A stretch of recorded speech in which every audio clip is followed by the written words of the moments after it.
Riverside Mall. Friday afternoon. Designer Cosmetics. Level 2. A black woman stands at the register, leather jacket draped over her arm, wallet open, ready to pay. Then boots hit the tile behind her. "Ma'am, step away from the counter, hands where I can see them." She turns, 2 officers, radios crackling, shoppers stopping, phones rising. "Officer, I'm checking out. I have my receipt right." I said, "Hands up. Don't make me repeat myself." The cashier backs away.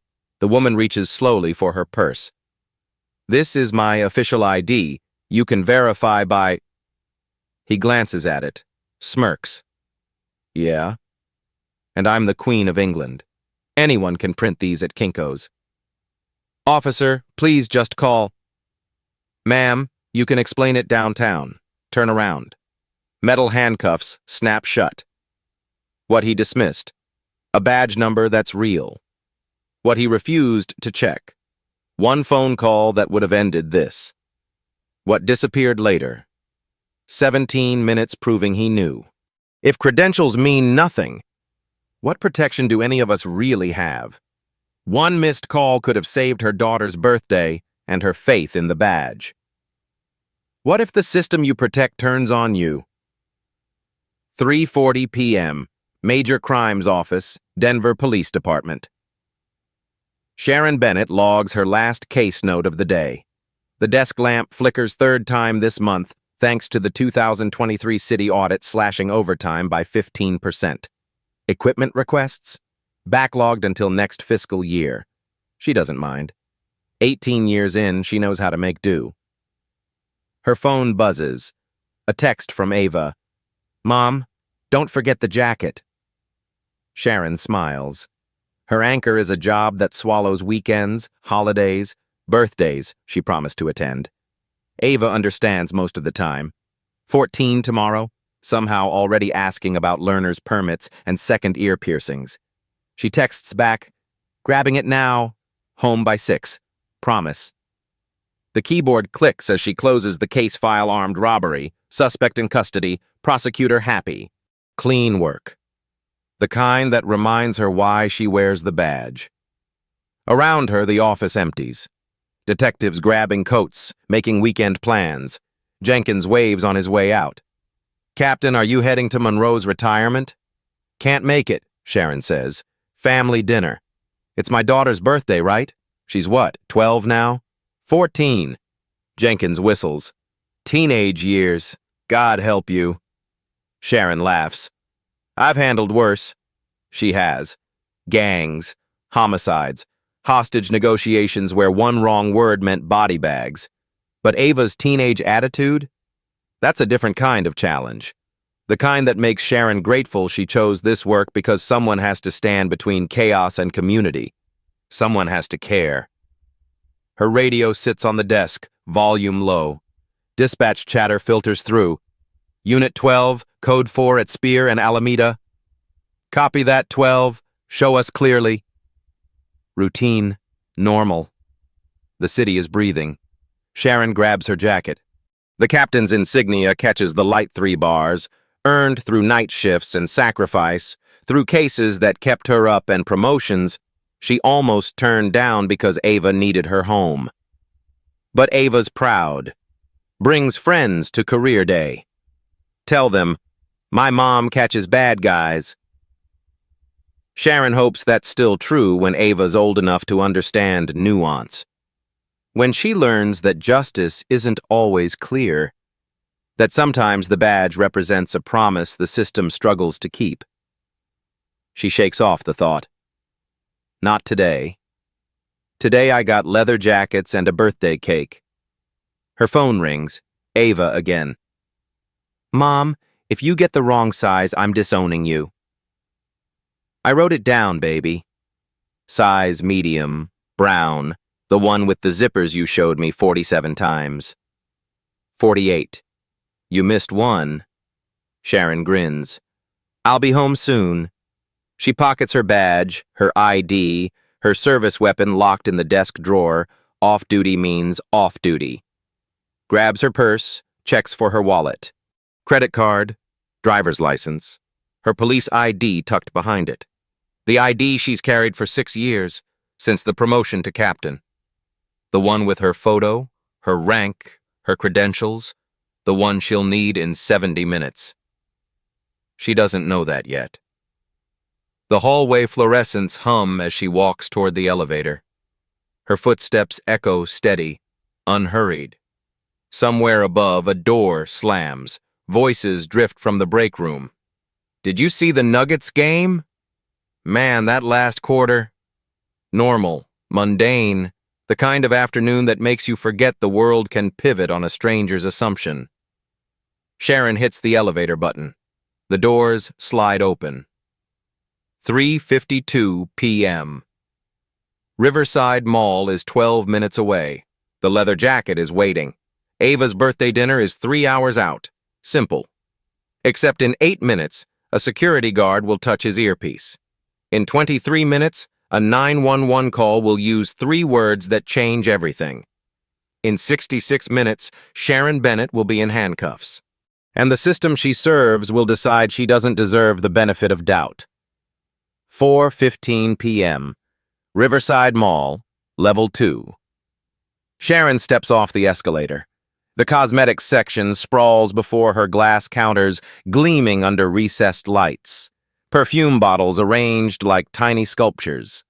Weekend shoppers drift between displays. Soft music plays overhead, something instrumental and forgettable. She's been here before. Last month, helping Ava pick a foundation. The girl wanted something Instagram-worthy. Sharon had no idea what that meant, but paid anyway. Today's simpler. The leather jacket, size medium, brown, in and out. She passes the perfume counter. A saleswoman offers a sample. Sharon declines politely, keeps moving toward the junior section in the back corner. She doesn't see the security guard. He sees her. 20 feet away, positioned near the handbag display, the guard's eyes track her movement. Late 40s, barrel-chested, radio clipped to his belt. His hand moves to his earpiece. "Sector 2, he mutters. His lips barely move. Sharon browses a rack of jackets. Her fingers trace the leather-soft, good quality. Ava will love it. She checks the tag. $149. Reasonable. The guard's hand stays on his earpiece. His eyes don't leave Sharon.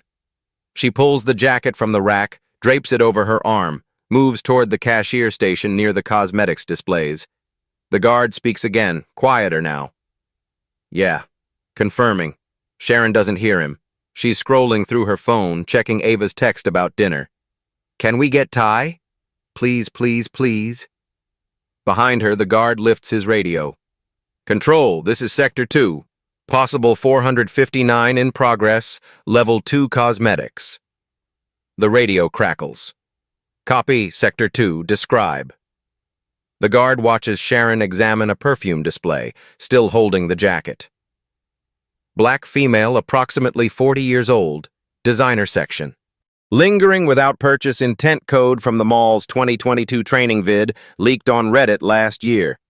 He hesitates. 1 second. Something about her posture too confident, like she knows her rights, like she's not worried. That makes it worse, somehow. A pause on the radio. Then, visual confirmation of concealment? Negative. But behavior matches protocol indicators. Sharon has been in the section for 4 minutes. The radio crackles again. Maintain visuals. We'll notify PD. 10-4. The guard's thumb moves to his phone. He types quickly, glances up to ensure Sharon hasn't moved. She hasn't. She's reading the perfume label, considering whether Ava would like it. His phone buzzes. A response. At 4:28 p.m., somewhere across Denver, Officer Tyler Brennan receives a text message. At 4:29 p.m., a 911 call is placed. The operator answers, "911, what's your emergency?" "Yeah, this is Riverside Mall security. We need a police response for a shoplifting in progress." Location? Level 2, cosmetics and designer sections. The suspect is a black female, late 30s to early 40s, currently in possession of merchandise valued over $100. Has she attempted to leave the store? Not yet. But she's exhibiting suspicious behavior, extended browsing, handling multiple items. The operator types. Officers are en route. Can you maintain visuals? Affirmative. She's at the perfume counter now. The call ends. Sharon sets the perfume down, decides against it. Ava's tastes change weekly. She heads toward the register, jacket still over her arm. The guard follows at a distance. 4:31 p.m. Officer Tyler Brennan gets the dispatch. Unit 23, respond to Riverside Mall, Level 2. Reported 459, suspect on scene. Brennan's 3 miles out. He flips the lights. No siren. Doesn't want to spook her. 8 years on patrol. 7 complaints in his internal affairs file, excessive force, mostly. Racial profiling once. All dismissed. All defended by the union as judgment calls in high-pressure situations. He's learned what the system protects. Sharon reaches the register. The cashier, a young woman with bright pink nails, smiles. Find everything okay? Just this, thanks. Sharon hands over the jacket. The cashier scans it and the register beeps. $149. How are you paying? Sharon reaches for her wallet. The leather folds open, credit card visible, bills tucked neatly inside. Behind her, boots hit tile. Heavy. Deliberate. The sound makes 3 shoppers turn. She turns. Officer Brennan stands 6 feet away, hand near his belt, eyes fixed on her. Ma'am, he says, voice flat, no warmth. I need you to stop right there. Sharon's hand freezes on her wallet. She knows this voice. Every cop does, the voice that means business, the voice trained to command compliance. She's used it herself 100 times. But hearing it aimed at her, different. Officer, she says, calm, measured. Is there a problem? Brennan takes a step closer. His eyes sweep her, the jacket over her arm, the wallet in her hand, the shopping bag at her feet. Ma'am, I'm going to need you to put your hands where I can see them. The cashier's smile vanishes. Her hand hovers over the register, unsure whether to continue the transaction. Sharon doesn't move her hands, doesn't need to. They're already visible, one holding her wallet, one resting on the counter.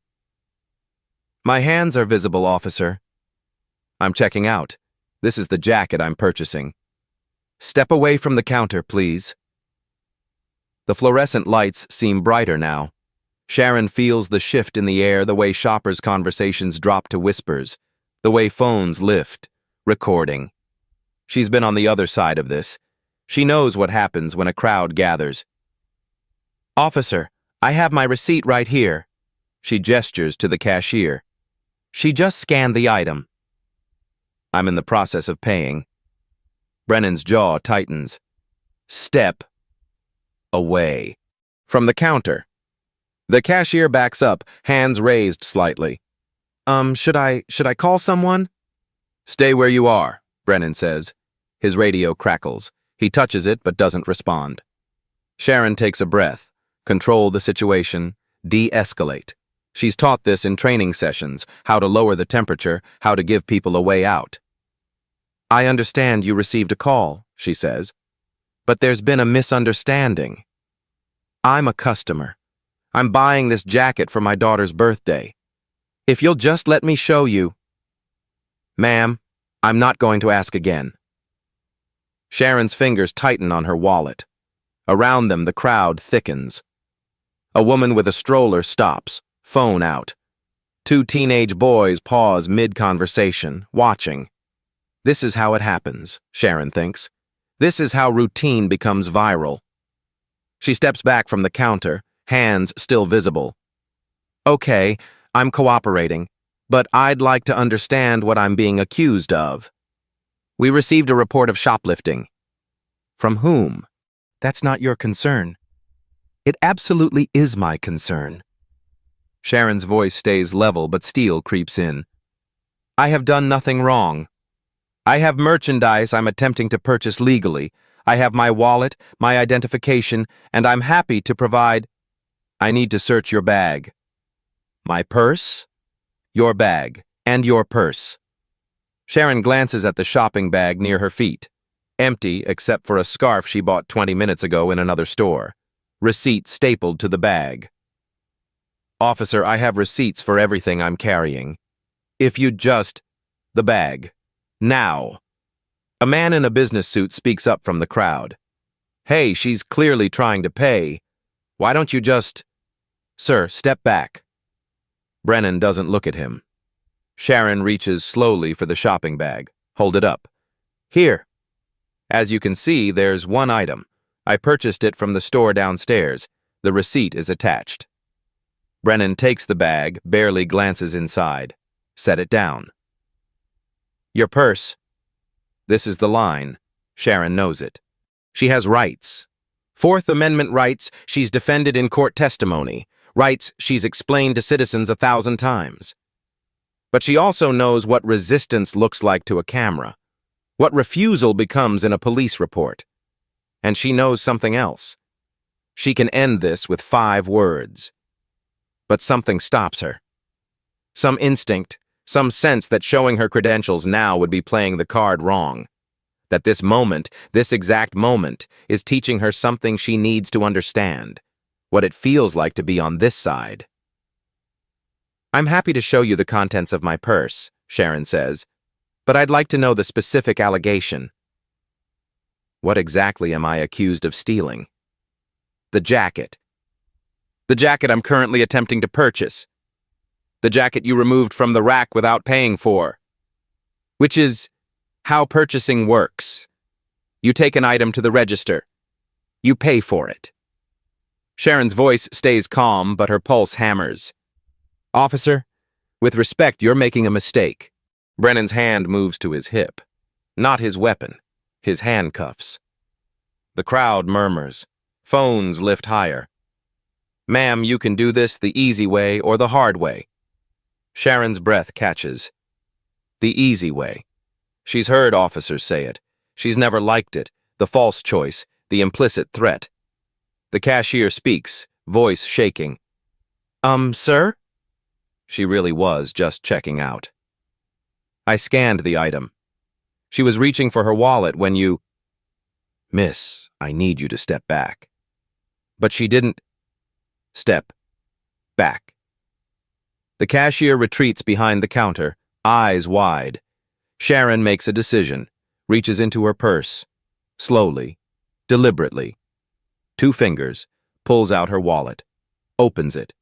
Her credit card sits in the front slot. Behind it, her driver's license. Behind that, the blue and gold edge of her police ID. Officer, she says quietly, before this goes any further, you should see something. She pulls the ID free. Hold it up. Captain Sharon Bennett, Denver Police Department, Major Crimes Division. Badge number 2, 863. Photo ID, credentials, rank insignia. For 3 seconds, nobody moves. Sharon watches Brennan's face. Watch for the recognition, the apology, the shift in posture that means this is over. It doesn't come. Brennan glances at the ID. His expression doesn't change. Anyone can buy those online, he says. His hand moves to the cuffs. The metal cold against Sharon's skin, like the winter patrol she once led, searching for a missing child in sub-zero temperatures. But this cold is different. This cold comes from betrayal. In her purse, her phone buzzes. Ava called. She can't answer. Brennan reaches for her wrist. The words land like a slap. Anyone can buy those online. Sharon stares at him. The ID is still in her hand-laminated, official Denver PD seal embossed in the corner. The same ID she's used to enter secure facilities, to identify herself at crime scenes, to verify her authority. Fake. He called it fake. Officer Brennan. Sharon reads his nameplate, keeps her voice steady. This is official Denver Police Department identification. You can verify by calling, "Ma'am, put your hands behind your back." Call the precinct. Call major crimes. Ask for Captain Bennett. Hands behind your back. The crowd presses closer. Someone shouts, "Just check it." Make the call. Brennan's radio crackles. "Unit 23, what's your status?" He touches it. "Code 4, 1 in custody." Sharon's stomach drops. In custody? She hasn't been arrested. Hasn't been read her rights. "Officer, I am not resisting." "But you need to verify." "Seen fakes like this before," Brennan says, barely glancing at the ID. "Last month in Aurora, guy printed his on a library computer. Looked just as real." Sharon's breath catches. Aurora. She knows that case fraud arrest, man impersonating an officer, but that ID was crude, printed on cardstock, no hologram. This is nothing like that, and Brennan knows it.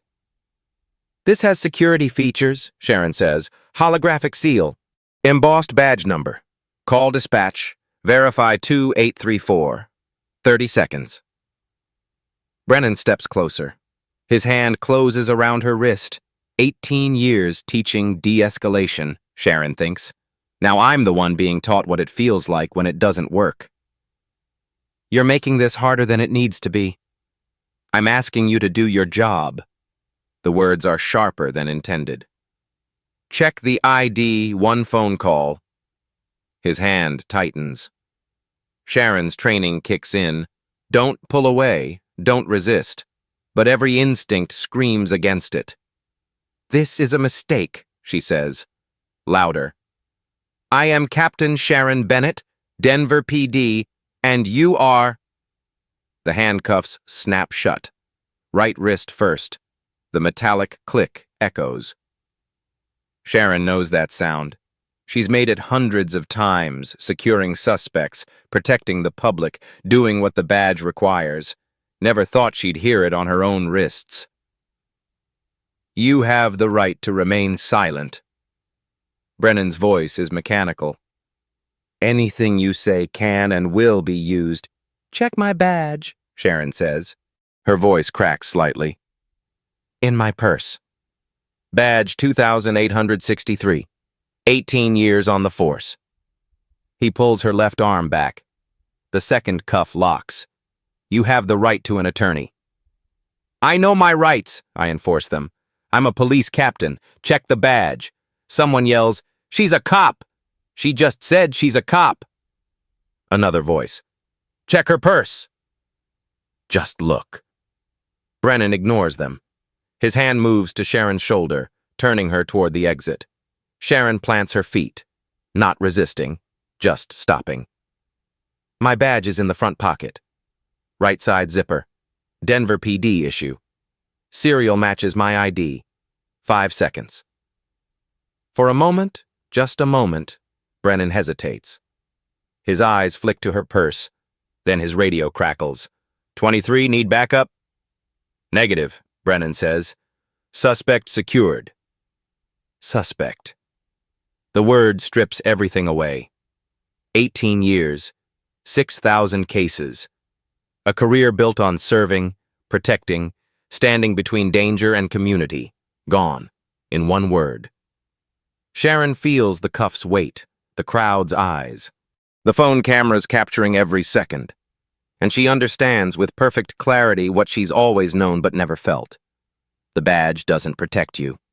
Not when someone has already decided what you are. At 4:46 p.m., Captain Sharon Bennett is walked out of Riverside Mall in handcuffs. The leather jacket hangs on a rack behind her. The receipt crumples in the cashier's shaking hand. And somewhere in the crowd, 5 phones capture the moment a black woman in cuffs says, "I'm one of you. I'm a cop. Please, just look." Nobody looks. Rachel Morrison sees the video at 6:50 p.m. She's 3 beers into a Friday night, feet up on her coffee table, when her phone buzzes. A text from her editor. Check Twitter. Mall arrest. Feels off. Rachel opens the app. The video has 140,000 views already posted 40 minutes ago. She presses play. A black woman in handcuffs. 2 officers flanking her. The woman's voice, clear despite the mall acoustics. I'm one of you. I'm a cop. Please. Just look at my badge. Rachel sits up. Rewind. Watch again. The woman's face controlled, but barely. The officer's posture rigid, defensive. The crowd's reaction shock. Phones up, voices rising. Rachel screenshots the officer's nameplate, zooms in. Brennan. She knows that name. Denver Post, Investigative Unit. Rachel spent 3 years covering police accountability, or the lack of it. She has sources in internal affairs, contacts in the DA's office, a database of complaint records she's built case by case. Brennan.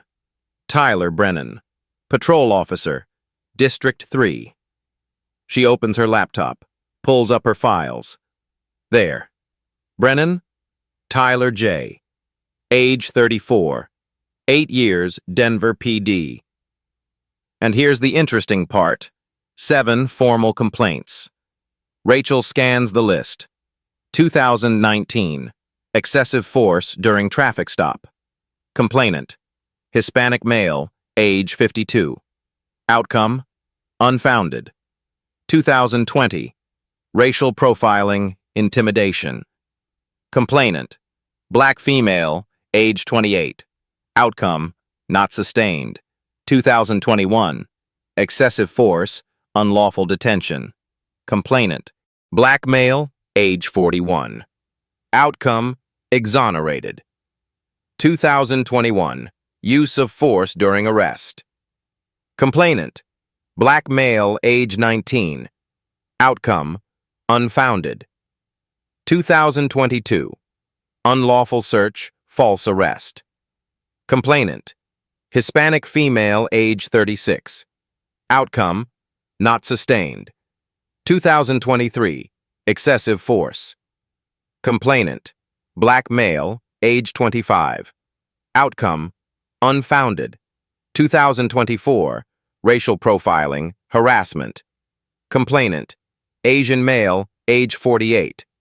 Outcome. Policy review recommended. 7 complaints. 6 involving people of color. 0 resulted in discipline. 0. Rachel tweets. 7 complaints, 0 consequences. Thread incoming, #Denver PD. She picks up her phone, dials her source in Iowa. Morrison, he answers. I already know what you're calling about. The mall arrest. Videos everywhere. Who's the woman? A pause. Can't tell you that yet. Can't or won't. Rachel. Is she really a cop? Longer pause. Off the record? Always. Captain Sharon Bennett, Major Crimes, 18-year veteran. And before you ask, yes, she showed her ID. Yes, Brennan saw it. And yes, he cuffed her anyway. Rachel's pen moves across her notepad. Jesus. It gets worse. They released her 90 minutes later. No charges filed, no arrest report, like it never happened. Except it's on video. Except that. Rachel's mind races. What's IA doing? What do you think? Waiting to see if it blows over. And if it doesn't? Then they'll call it a misunderstanding and maybe give Brennan a written reprimand. You know how this works. Rachel does. She's written about it. The system protects itself, filing complaints into folders nobody reads, marking cases closed before investigations begin. I need the 911 call, she says. Can't help you there. Public record. File your FOIA. You'll get it in 6 weeks. Come on. Rachel, I'm already risking my pension talking to you. The 911 call is above my pay grade. He hangs up. Rachel stares at her screen. 7 complaints, 0 consequences. A pattern so clear it might as well be policy. She opens a new document. Types, Denver PD captain arrested by her own department. Her phone buzzes. Another text, different number. Unknown sender. You're looking into the mall thing. Check the body cam. Timestamp 1640 to 1657. Ask them why 17 minutes are missing. Rachel types back. Who is this? No response. She calls the Denver PD Public Information Office. Get voicemail. Leaves a message. Rachel Morrison, Denver Post. Requesting body cam footage for Officer Tyler Brennan, badge 1039, Friday, March 15th, approximately 4:30 to 5 p.m. Public records request to follow. She hangs up. Opens her FOIA template. Types quickly. Pursuant to the Colorado Open Records Act, I request copies of the following. 1. All body camera footage from Officer Tyler Brennan, March 15, 2024, 4 to 6 p.m. 2. All 911 calls related to Riverside Mall, March 15, 4 to 5 p.m. 3. Any incident reports filed by Officer Brennan, March 15th. 4. Internal Affairs complaint history for Officer Tyler Brennan, 2019 to present. She emails it. Knows they'll stall. Knows they'll claim exemptions, cite ongoing investigations, delay until public interest fades. But the video won't fade. Not this one. At 8:15 p.m., her source texts again. Check your email. Anonymous tip. Rachel refreshes. New message, sender masked. Subject line, Bennett arrest, audio. She opens it. An audio file. She clicks play. A 911 operator. 911, what's your emergency? Male voice, slightly breathless. Yeah, this is Riverside Mall security. We need a police response for a shoplifting in progress.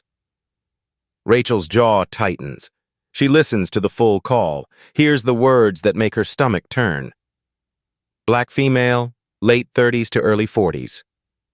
She doesn't fit the usual clientele profile. Lingering without purchase intent. She rewinds. Play it again. Doesn't fit the usual clientele profile. Code. Every journalist covering policing knows the code. Suspicious. Doesn't belong. Translate, black. Rachel transcribes the call word for word, highlights the phrases. Doesn't fit. Lingering without purchase. High-value items. None of it describes criminal behavior. All of it describes suspicion rooted in something else. She opens a new tab. Searches. Riverside Mall shoplifting arrests 2023 to 2024. Finds a local news story from 6 months ago. Mall security partners with DPD to reduce retail theft. The article mentions increased patrols, coordination between security and police, proactive monitoring of suspicious behavior. Proactive monitoring.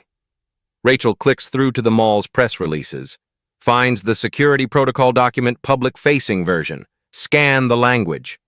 Enhanced surveillance in high-value retail sections. Behavior-based identification of potential threats. Immediate law enforcement notification for suspected theft activity. Behavior-based, another euphemism. Her phone rings. Her editor. Morrison, please tell me you're working the mall arrest. I am. How fast can you turn something? Depends what you want. Surface story? Tonight? Real story? Give me 3 days. What's the real story? Rachel looks at her notes. The 7 complaints. The coded 911 call. The missing 17 minutes of the body cam. The pattern that's not a pattern, it's a policy. The real story, she says, is that Sharon Bennett isn't an anomaly. She's just the first one with enough credibility to make people pay attention. Write it. Rachel opens her document. Types. On Friday afternoon, Captain Sharon Bennett, an 18-year Denver PD veteran, was arrested for shoplifting while attempting to purchase a birthday gift for her daughter. The charge? based on a 911 call describing lingering without purchase intent. The evidence? A security guard's suspicion that she didn't fit the usual clientele profile. The officer who arrested her? Tyler Brennan, 7 complaints, 0 discipline, and a pattern of targeting people of color. She pauses.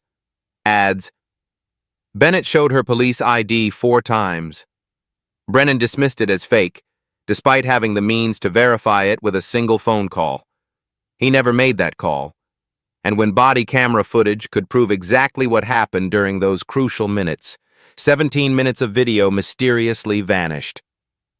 At Sharon's house, the TV plays the video on loop. News anchors dissect it. Social media explodes. Sharon sits in darkness. Ava upstairs, door closed. On screen, Sharon's voice. I'm one of you. Ava's voice echoes in her head this morning. Mom's a hero. Now shattered. On screen, for everyone to see. Sharon's phone rings. She doesn't answer. At 9:30 p.m., 3 more videos surface. Different angles, same moment. By 10 p.m., #Justice for Bennett trends. By midnight, Rachel's article drops, When the Badge Can't Protect You. Denver captain's arrest exposes systemic profiling. By 2 a.m., Internal Affairs opened an investigation. Not because they want to, because now they have to. Saturday morning. The Denver Police Department releases a statement. On March 15th, officers responded to a reported shoplifting incident at Riverside Mall. The individual was detained, questioned, and released without charges after the matter was resolved. The Denver Police Department is committed to professional conduct and is reviewing the incident to ensure all protocols were followed. 43 words. 0 apologies. 0 acknowledgement that the individual was one of their own. Rachel reads it 3 times. Notice what's missing. Sharon's name, her rank, the fact that she showed her ID professional erasure wrapped in bureaucratic language. By noon, the police union released their own statement. Officer Tyler Brennan responded appropriately to a dispatch call regarding suspected criminal activity. Officer Brennan followed established protocols and exercised reasonable judgment in a dynamic situation. The union stands behind Officer Brennan and reminds the public that split-second decisions deserve respect, not Monday morning quarterbacking. Rachel's phone rings. Her editor. Have you seen the union statement? Reading it now. They're closing ranks. Of course they are. Rachel highlights a phrase. Reasonable judgment in a dynamic situation. Translation. Brennan did nothing wrong and questioning him attacks all cops.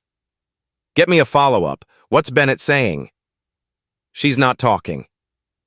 Her department put her on administrative leave. Silence. Then, they what? Paid leave. Pending investigation. Standard procedure when an officer's involved in a controversial incident. She's the victim. Doesn't matter. She's controversial now. Then the documents arrive. Rachel's FOIA request expedited due to public interest yields a partial release. Not everything. The department redacted most communications, but they missed something.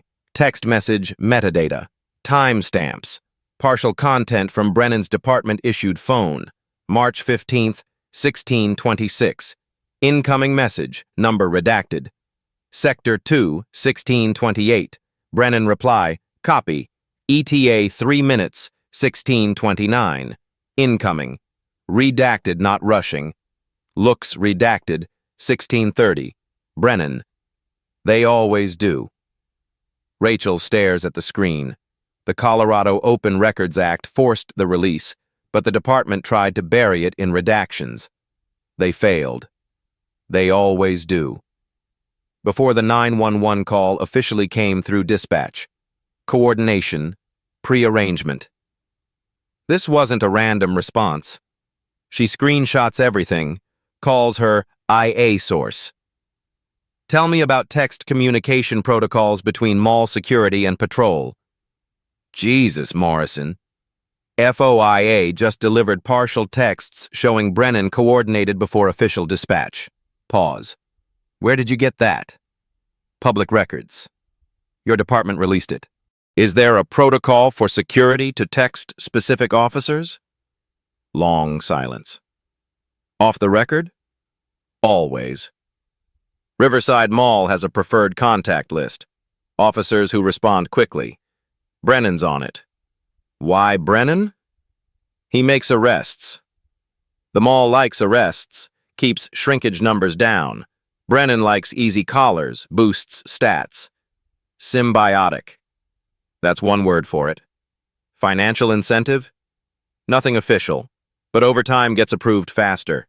Mall throws gift cards for exceptional response. Borderline legal. Rachel's pen flies. Opens a new document. Follow-up. Bennett arrest reveals pre-coordination between mall security and Denver PD. Her phone rings again. Unknown number. Rachel Morrison? Speaking.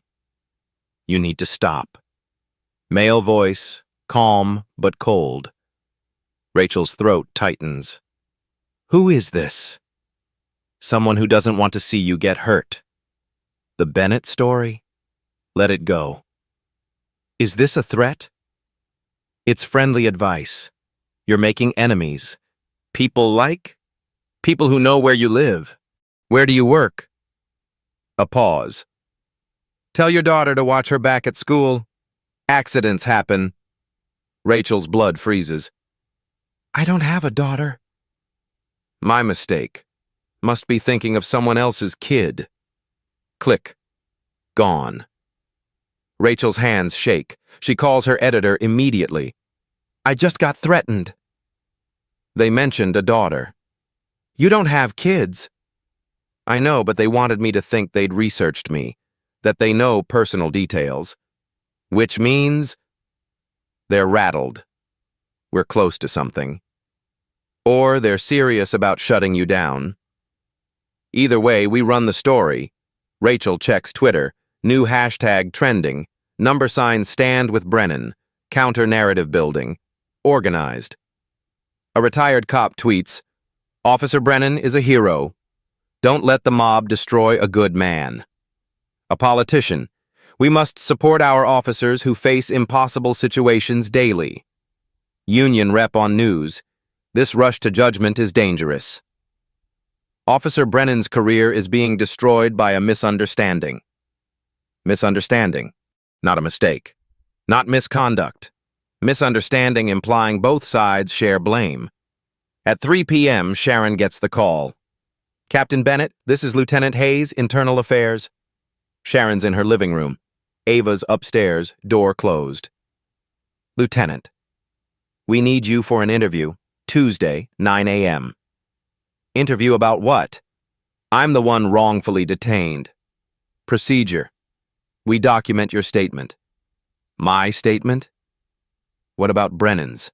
The body cam footage? We're gathering all relevant evidence. The footage is missing 17 minutes. Technical malfunction. I'm looking into it. Lieutenant Hayes. Sharon's voice hardens. I showed my ID multiple times. I identified myself. I cooperated, and I was arrested anyway. Which is why we're investigating.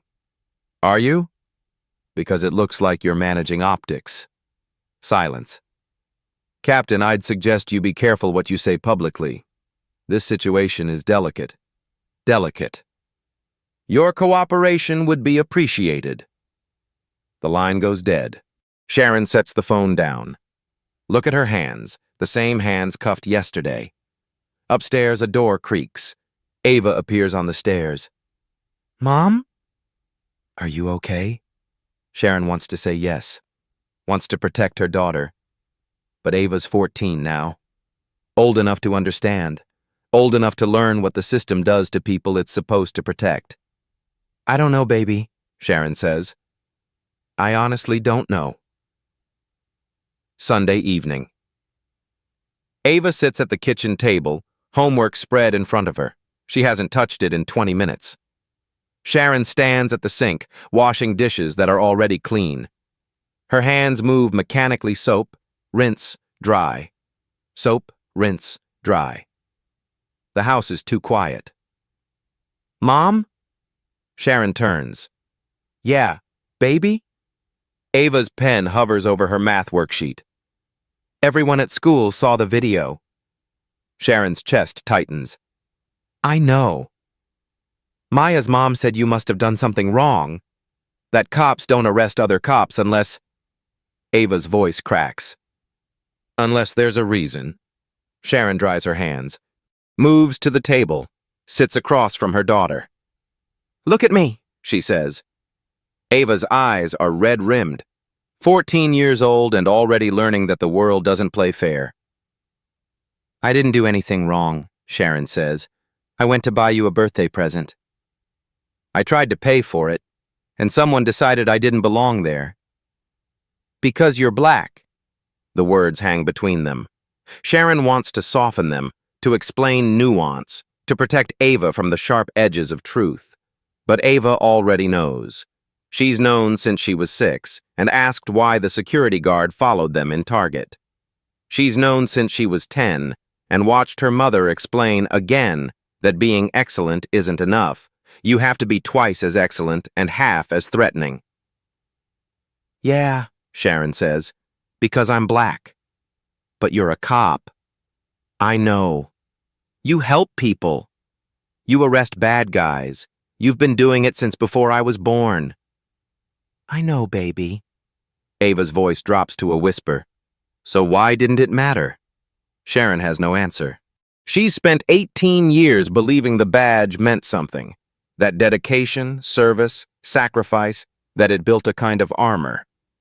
Friday proved otherwise. I don't know, Sharon says. Ava wipes her eyes. Her next words come out barely audible. Mom, if even you, who protects us? The question breaks something in Sharon. Because Ava's right. If a police captain with 18 years of service can be handcuffed in public, dismissed, erased, what chance does anyone else have? Sharon reaches across the table, takes her daughter's hand. We protect each other, she says, starting tonight. Ava looks up. What do you mean? I mean I'm not staying quiet. I'm not letting them bury this. But they're powerful. The police, the union. So are we. Sharon squeezes her hand. You, me, everyone who knows this was wrong. We're powerful too. Ava's quiet for a moment. Then, what are you going to do? Sharon stands, crosses to her laptop on the counter. Open it. I'm going to fight, she says. She opens her email. Types. ACLU Colorado, civil rights complaint. Ava watches from the table. Are you sure? Sharon thinks about Lieutenant Hayes's voice. Delicate situation. Be careful what you say. The administrative leave feels like exile. The union defends Brennan while her own department stays silent. She thinks about the badge on her coffee table, the one she can't look at without seeing Brennan's face. And she thinks about Ava's question. Who protects us? I'm sure, Sharon says. She types, My name is Captain Sharon Bennett, Denver Police Department. On March 15, 2024, I was unlawfully detained and arrested by Officer Tyler Brennan while attempting to purchase merchandise at Riverside Mall. Despite showing my police identification 4 times, I was handcuffed, read my Miranda rights, and held for 90 minutes before release without charges. I believe my civil rights were violated based on racial profiling. I am requesting ACLU representation and a formal civil rights investigation. She hits send. Ava stands, crosses to her mother, wraps her arms around Sharon's waist. I'm proud of you, Mom. Sharon's throat tightens. Yeah? Yeah. You're still a hero. Just a different kind now. They stand like that for a long time. Mother and daughter, finding strength in each other when the system offers none. Outside, Denver sleeps. Patrol cars cruise familiar streets. Officers respond to calls, write reports, and go home to families. And somewhere, Tyler Brennan sleeps soundly, protected by a system that's decided he did nothing wrong. But Sharon isn't sleeping. She's fighting back. Monday morning. The video goes viral. Not the mall footage, everyone's seen that. This is different. A bystander filmed from a different angle. Better audio. Clearer view of Sharon's face as she holds up her ID. And, crucially, a clear shot of Brennan looking directly at it before dismissing it. The video spreads like wildfire. 2 million views in 6 hours. Justice. For Bennett hits 1 million tweets by noon, inspired by #Say Her Name campaigns, the grassroots movement that refused to let Black women's stories disappear. By 2 p.m., the Denver ACLU released a statement. Captain Bennett's treatment represents systemic failure. When a decorated officer cannot receive verification, what hope do ordinary citizens have? By 3 p.m., community organizers announce a city council hearing demand. 500 signatures in an hour. 2,000 by dinner time. Rachel watches from her desk. Her FOIA article has been shared 40,000 times. Her inbox floods with tips, more small incidents, more Brennan complaints, more fitting a description arrests. Her phone rings. The anonymous source. Check your email. Subject line, Internal Affairs. Rachel opens it. A PDF. Denver PD Internal Affairs letterhead. Memo dated March 16th, the day after Sharon's arrest. R.E. : Incident Review. Officer T. Brennan / Captain S. Bennett. Preliminary review suggests procedural irregularities. Captain Bennett's complaint has merit. Officer Brennan failed to verify credentials despite multiple opportunities. Body camera footage gap requires explanation. Recommendation: formal investigation. However, given media attention and potential litigation, recommend quiet settlement to avoid prolonged PR issues.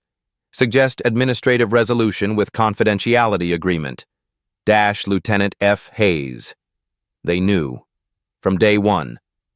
And their solution? Bury it quietly. Rachel forwards it to her editor. Bombshell. At 4 p.m., her article drops. A memo reveals cover-up. Denver PD planned to silence Bennett with settlement. Response is immediate. Council member Diaz tweets, if authentic, heads must roll. Emergency hearing this week. The mayor's office scrambles. We are deeply concerned and calling for a full, transparent investigation. Too late. The community is moving. By 6:00 p.m., 300 people gathered outside City Hall. Signs read, badge or not, justice matters, and 17 minutes of truth. Sharon watches from her living room, Ava beside her. Mom, they're protesting for you. Sharon's throat tightens. Faces in the crowd, all colors, all ages, people she's never met, demanding accountability. Her phone buzzes. Unknown number. Captain, we need to talk. Tomorrow, 10 a.m., City Park. Come alone. About Friday. Another buzz. It's Jenkins. Using a burner. They're watching department lines. Trust me. Jenkins, her colleague. Warning her or trap? Sharon types, how do I know it's you? Response, Monroe's retirement. You said family dinner, your daughter's birthday. Sharon exhales, it's him. But why burner phone? Why secrecy? Her phone rings. Rachel Morrison. Captain Bennett? You published the memo. Yes. Did they offer settlement? Sharon hesitates. Tuesday morning, Hayes called. Resolve amicably. Financial compensation if I stayed quiet. What did you say? I hung up. Pause. Captain, City Council's calling emergency hearing, Thursday, 10 a.m. They want you to testify. Sharon looks at Ava, at the badge, at protesters on TV. I'll be there, Sharon says. She picks up her badge, feels its weight. Real now. Ava squeezes her hand. You're gonna fight? Sharon nods. I'm gonna fight. Outside, the chant grows. No justice, no peace. For the first time since Friday, Sharon believes something might change. Tuesday afternoon. Rachel's phone rings. Morrison? It's the mall manager. We need to talk. Rachel sits up. I'm listening. Not on the phone. Meet me. Parking garage, level C, 1 hour. Why the secrecy? Because if a corporation finds out I'm talking to you, I'm fired. Rachel grabs her keys. The parking garage smells like oil and exhaust. The manager waits by a concrete pillar mid-40s, tired eyes, hands shaking. I can't do this anymore, he says. No introduction. Rachel pulls out her recorder. Can I? No recording? I'll deny everything if you use my name. Fine. Talk. He takes a breath. The protocol. The security protocol Captain Bennett triggered? It's not random. It's written. Written how? Company document, loss prevention strategy. We monitor non-traditional customers in high-value sections. Rachel's pulse quickens. Define non-traditional. The manager pulls folded paper from his jacket. This is from our training manual. Page 47. I copied it last night, servers wiped in 24 hours. If caught, I lose everything. Pension, healthcare, references, everything. Rachel takes the paper, unfolds it, reads, Riverside Mall Security Protocol, Loss Prevention. Section 4.3, Behavioral Indicators for Enhanced Monitoring. High-risk customer profiles include individuals whose appearance does not match typical clientele demographics, extended browsing without purchase intent, groups displaying urban aesthetic markers, customers appearing uncomfortable in luxury environments. Rachel's jaw tightens. Urban aesthetic markers. It's code, the manager says. Everyone knows it's code. For black people. For anyone who doesn't look like they can afford to shop there. But yeah, primarily black and Latino customers. Rachel photographs the document. How long has this been a policy? 3 years. New corporate ownership. They hired a consultant who promised to cut shrinkage 30%. This was his recommendation. Does it work? Arrest numbers went up. Shrinkage barely changed, but the corporate loves it, looks proactive. Rachel scans further. See another section. Appendix B, Coordination with Law Enforcement. She reads aloud, Establish a preferred contact list of responsive officers. Prioritize officers with high arrest rates and willingness to act on security assessments without requiring visual confirmation of theft. Jesus, Rachel whispers. That's how Brennan got on the list, the manager says. He doesn't ask questions. Security says suspicious. He is arrested. Mall gets the collar. He gets the stat. Everyone wins. Except the people arrested. Yeah, except them. Rachel looks up. Why tell me this? The manager's eyes are wet. Because I watched that video. Captain Bennett says she's a cop and Brennan doesn't care. And I realized we trained him not to care. We built a system where suspicion is enough, where looking wrong is the crime. You participated. I know. His voice cracks. I told myself it was a policy. Following orders.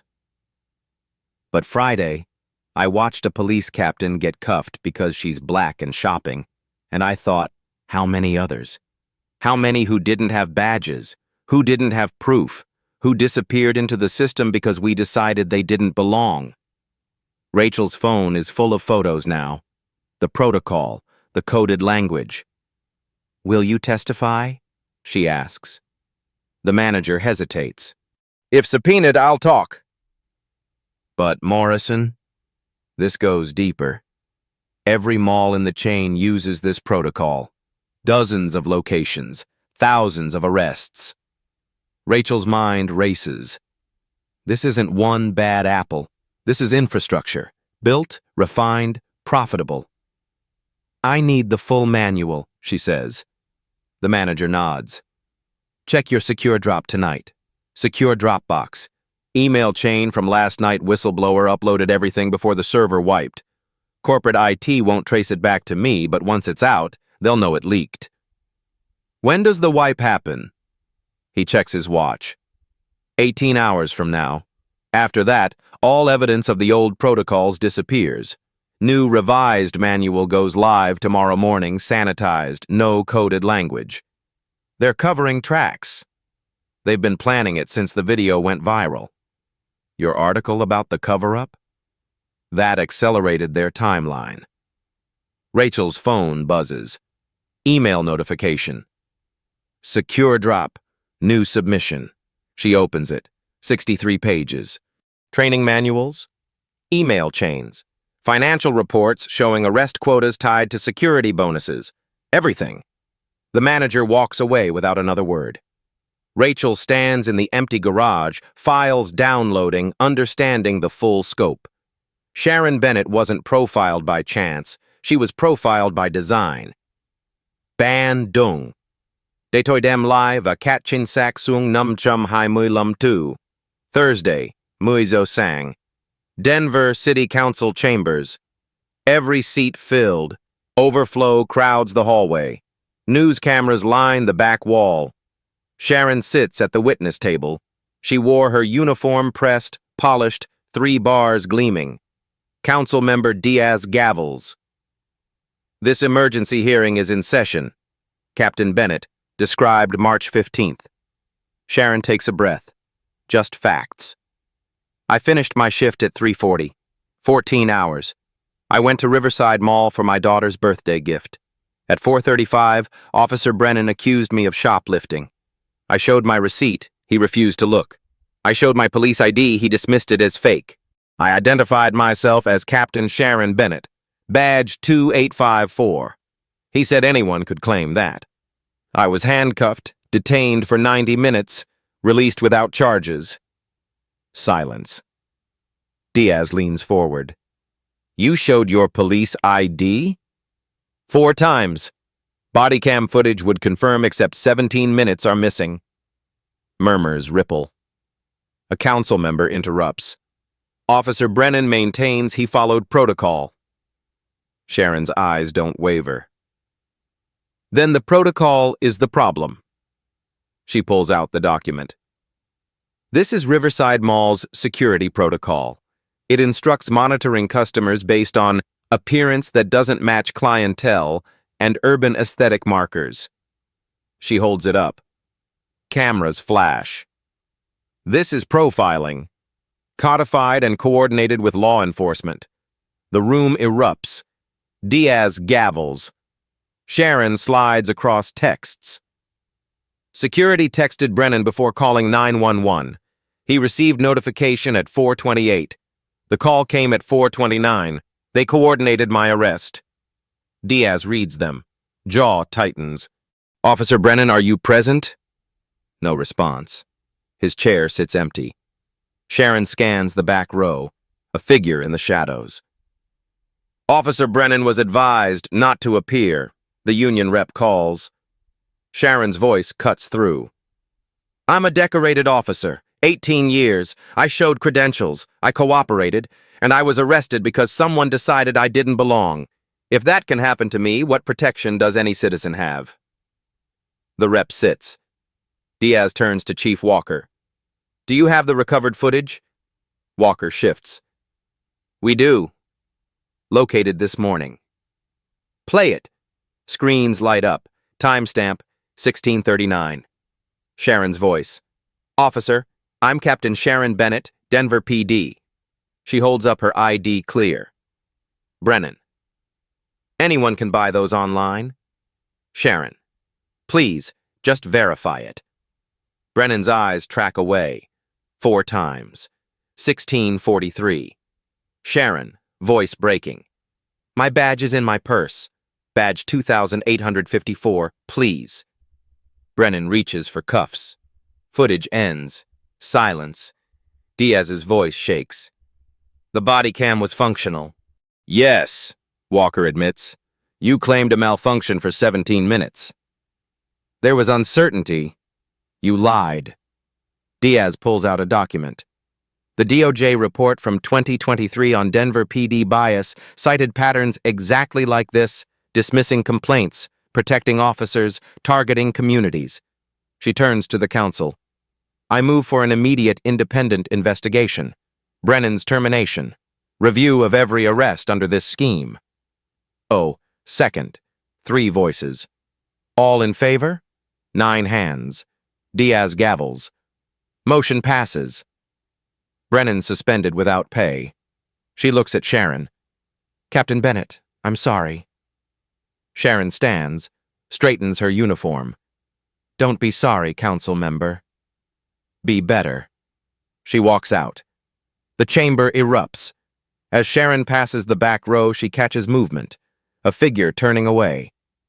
Brennan's empty chair at the witness table, but his shadow lingers in the back row, watching. 3 weeks later. Officer Tyler Brennan is on unpaid leave. Criminal charges, false arrest, civil rights violations are under review. It's not justice yet, but it's a movement.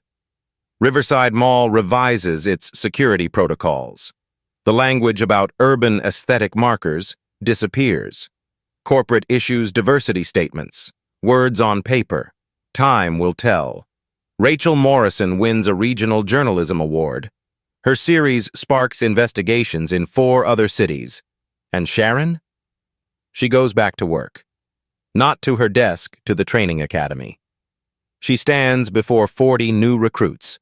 Young faces, eager, believing the badge means something. My name is Captain Sharon Bennett, she says. 3 weeks ago, I was arrested by one of our own, handcuffed, in public, despite showing my credentials 4 times. Silence. I'm not here to make you feel guilty. I'm here to make you better. The system that failed me fails citizens every day. People without badges, without proof, without voices. She holds up her badge. This doesn't make you right. It makes you responsible. She passes her badge to the first recruit. They hold it, feeling its weight. The badge that once sat in her purse, dismissed, ignored now, rests in recruit's hands. Heavier than expected, but I'm hopeful. Sharon thinks of Ava's question. Are you still a cop? She is, but it's different now. What happens when the system handcuffs itself? Sometimes it breaks, sometimes it learns. Sharon Bennett chose to teach it the difference. How many others are still waiting, still fighting to be seen, heard, believed? If this story made you feel something, anger, hope, or just the need to see accountability win, hit that like button and subscribe to Beat Stories. More voices demanding justice. More systems are forced to answer. More people who refused silence when the badge failed them. These stories need to be told.